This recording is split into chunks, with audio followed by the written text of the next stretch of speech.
पहलगाम आतंकी हमले को लेकर भारत सरकार की सख्ती के बाद अब पाकिस्तानी नागरिकों को 48 घंटे में भारत छोड़ना होगा और ऐसे में सवाल ये उठता है कि ऐसे में पाकिस्तान से आई सीमा हैदर की वापसी होगी या नहीं। वकील एपी सिंह ने बताया कि सीमा की मर्सी पिटीशन पहले ही दाखिल की जा चुकी है। उनका कहना है कि बेटी ने भारत में जन्म लिया है और सीमा की बेटी भारत की नागरिक है। उन्होंने कहा कि सीमा की नागरिकता की प्रक्रिया अभी जारी है।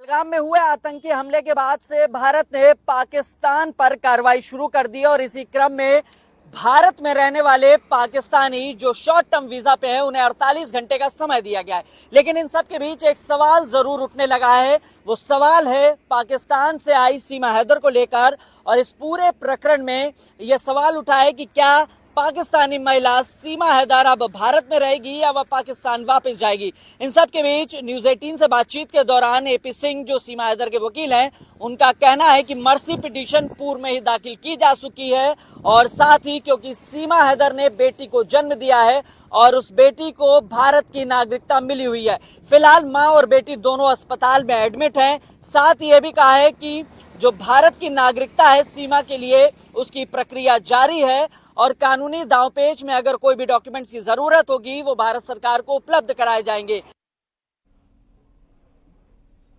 इस वक्त देश भर में लोग गुस्से में हैं। विधानसभा अध्यक्ष सतीश महाना और पूर्व डिप्टी सीएम दिनेश शर्मा ने कहा कि जिन्होंने भी इस घटना को अंजाम दिया है वो बख्शे नहीं जाएंगे। जो धर्म जो सनातन सर्वे भवन्तु सुखिनः का बात करता है, वसुधैव कुटुम्बकम की बात करता है, उसके ऊपर कोई अलगाववादी लोग प्रहार करते हैं तो पीड़ादायक है। तो इस प्रकार के अलगाववादी लोगों के समर्थक भी बहुत सारे देखने को मिले हैं। इस समय आज मैं उस विषय को नहीं लूंगा, लेकिन उनके समर्थक भी देखने को मिले। तो इस प्रकार के समर्थन करने वालों को और अलगाववादियों को समूल नाश करना चाहिए।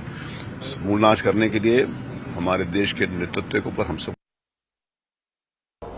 पाकिस्तान के जो पस्त हुए हौसले रहे हैं वो समय समय पर फिर कुछ उकसाने की घटनाएं करते हैं। लगातार डिनाई कर रहा है कि उसका कोई हाथ नहीं। अब ये कूटनीतिक विषय है और हमारा विदेश विभाग बहुत अच्छी तरीके से इसको देखता है और निश्चित रूप में जो दोषी हैं बख्शे नहीं जाएंगे। उन्होंने ये कहा हम भी तैयार हैं। अब कौन तैयार है कौन नहीं तैयार है ये तो वक्त बताएगा, लेकिन मैं इतना कह सकता हूँ कि जो भी दोषी है वो जहाँ भी होगा वो बख्शा नहीं जाएगा।